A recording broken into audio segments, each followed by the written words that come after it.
रामायण आणि महाभारत हे दोन ग्रंथ असे आहेत की भारताने जर कोणाला काही दिलं असेल तर हे महान दोन ग्रंथ दिले. असं रामायण जर अंधारात सादर केलं तर ते तेवढाच प्रकाशमान ठरेल का? नक्कीच ठरेल. जोरदार टाळ्यांनी आपण आधी स्वागत करूया. पुण्याहून येतात विकल्प ग्रुप UV लाईट मधलं रामायण घेऊन.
उर्मिलाजी, आज माझी पदकं गुलदस्त्यात राहणार आहेत, त्यामुळे मी नंतर बोलणार आहे. ज्यांची पदकं तुम्हाला कळणार आहेत त्यांनी सुरुवात करावी अशी मी परीक्षकांना विनंती करते. वा वा वा वा वा. शिकलेली आहे विनंती.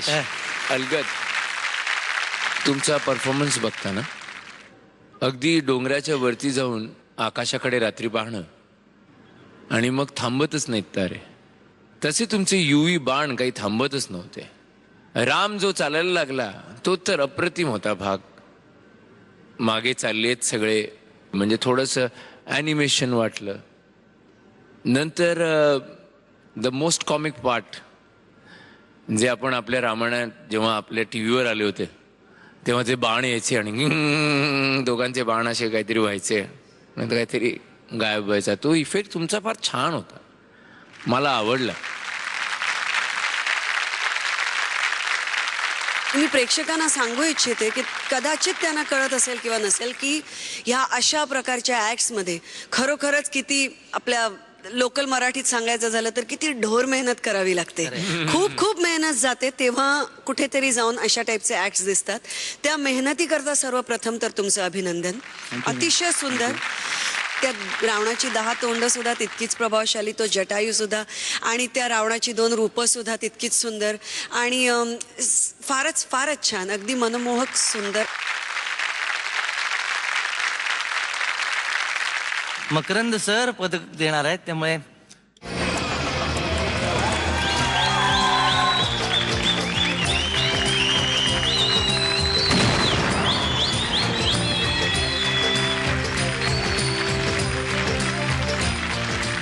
मी तुम्हाला गॉंग दिलाय त्याच्या मागचं कारणही आहे. परफॉर्मन्स तर छान होताच, पण जसं उर्मिला म्हणाली होती की ढोर मेहनत आहे, तर मला असं वाटतं ती मेहनत काय आहे ती अंधारात लोकांना दिसली नाही, तर आपल्या टीव्हीच्या प्रेक्षकांना थोडीशी त्यातली झलक मिळावी म्हणून तुम्ही त्यातले काही करून दाखवू शकतात का प्रसंग. म्हणजे आता अंधार न करता या प्रकाशात आपण लोकांना दाखवते बाण कसे गेले, झाडं कशी हल्ली, तर प्लीज एकदा करून दाखवा काही त्यातलं थोडंसं.